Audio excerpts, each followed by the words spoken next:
What up guys, it is Justice here and welcome back to Runescape. So this video is going to be like a free flow, chill out PVM commentary you could say, something a little bit different, and I wanted to test out the Ripper Demon Claws. So the Ripper Demon Claws have been out for a long time. You can obtain these from the Ripper Demons, which are a high level Slayer monster. And yeah, it's never reviewed them, I've never tested them out, and I thought I'm going to go and test them out at Araxxor. It is paths 1 and 2 at the moment, so it's not the best path to test this out at because of path 1. However, I don't care, I want to go and check out these Ripper Demon Claws at Araxxor.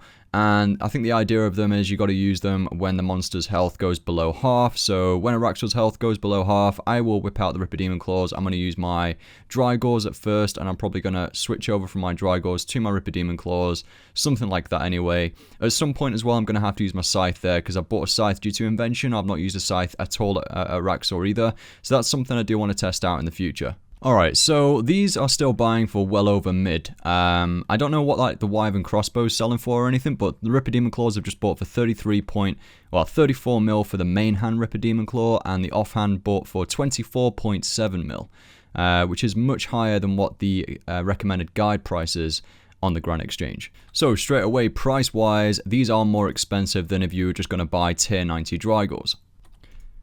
Next thing you want to test out, how do they look?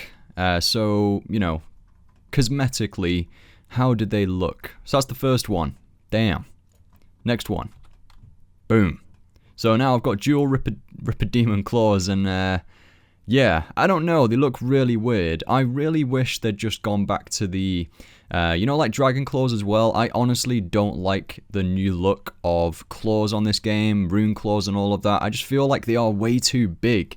I think they need to be scaled down and still be powerful. Yes, I know you might think, well, how can they be powerful when they're scaled down? It doesn't matter. I mean, look at me. I'm not wearing any armor. Technically, I am, but I'm not on the actual visual side of things because everyone just hides their armor on RuneScape 3. So, yeah, and I'm still not getting damaged massively. So my point is, I feel like they could look better. But anyway, let's go and check these out at Araxxor. Oh yeah, by the way, I've just hit 90 invention last night, and I'm currently 900k off 91, but I'm probably going to make around maybe 3 to 5 million XP over this weekend, whenever I'm not editing videos like this. Oh yeah, by the way, you need both Ripper Claws equipped, so main hand and offhand, for the special effect to work where it deals increased damage when your target's health is below half. So in this instance, with Araxxor in each phase, when the health gets below 50k, if you switch to your Ripper Demon Claws or your Ripper Claws, then at that point it will be dealing more damage than Drygores, I think. Okay, so yeah, the Ripper Demon Claws do deal more damage in itself, just pure damage output wise, it's more than tier 90 Drygores when the health goes below 50%, but that does not take into account the accuracy loss. Because you are technically losing accuracy. Tier 85 weapons have a lower accuracy than tier 90, so when you factor that into it, overall tier 90 Drygores are still going to be dealing more damage than Ripper Demon Claws. So at high level PVM where the monster's defense is quite high, such as Araxxor, where you don't have very high accuracy, even if you wear full accuracy auras and scrimshaws, you're only really going to break even. And without those accuracy auras and scrimshaws, you just need to be lucky if you are going to hit Araxxor enough for the damage to surpass, or for the DPS to surpass Drygores. So over time, Drygores are better to stick with when you factor in accuracy. So yeah, if you're fighting a low level defense monster though, then you would always deal more DPS with claws when the monster is below 50% health. So I can see where Jax are going with this, or were going with this, the idea of how claws used to be, whip out the claws to use when health is low on a monster, and in EOC use a couple of thresholds with them whilst within a Zerg or something. But the expense in doing so is well and truly not worth it, and to be honest, you're not going to care much when fighting low defense monsters anyway. But it's a great temporary weapon for people who aren't level 90 attack, despite it not taking too long to level from 85 to 90 nowadays. But if you don't have 90 attack and you can't wield Drygores, these are a fantastic weapon to obviously get. Slightly more expensive than Drygores though as well, so for a lower level, I don't see how they would be able to afford it. So overall, it can be a fun weapon to use if you want to switch up the battle, but probably not worth the 50 mil to do it. And they've been 50 mil for a very long time now. But it's also a very good weapon for people who don't have tier 90 attack, considering at times within boss fights it can deal more DPS for a limited time.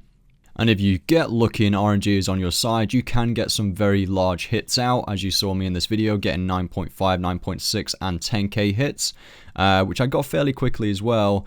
But again, that's RNG based. Overall, tier 90 do surpass tier 85 throughout the fight at high level PVM where accuracy is needed. But in terms of the cost of the item, the hassle of switching, it isn't worth the extra damage output that you get from them when you're fighting a monster below half health, such as mid-level monsters. So for example, maybe God Wars Dungeon 2 monsters that are coming out later this month. By the way, using the Scythe or Araxxor, got to admit, genuinely really enjoying it. Can be a bit of a hassle in phase 4 when you're trying to get into position to make sure you're only flicking between magic and range prayer. But other than that, it's very, very nice for when path 1 is open. If you do want a melee, if you prefer melee over range, it's the first time I've actually used the Scythe here on path 1. And when all those spiders are being spawned, the Scythe with Hurricane and Quake just works an absolute dream here. I'm highly considering doing more little videos like this one moving forward where I'm testing different items out. If you do enjoy this sort of content, make sure to hit that like button. Go and test them out yourself if you want to, despite them being fairly high priced still for what they are. But other than that, thank you for watching today's video. I'm also considering doing something with rune metrics moving forward. I'm contemplating doing like a week full of PVMing and see how much money I can track on rune metrics, so like the pure net value of all my items that I managed to obtain, because rune metrics is really good at tracking that. But if you like the sound of that, let me know in the comments section. I'll be able to get started on something like that and more high level PVM content on this channel once I get invention out of the way. Just need to find some time to train it. So thank you for watching. In the meantime, make sure to leave your invention level in the comments as well, just out of interest.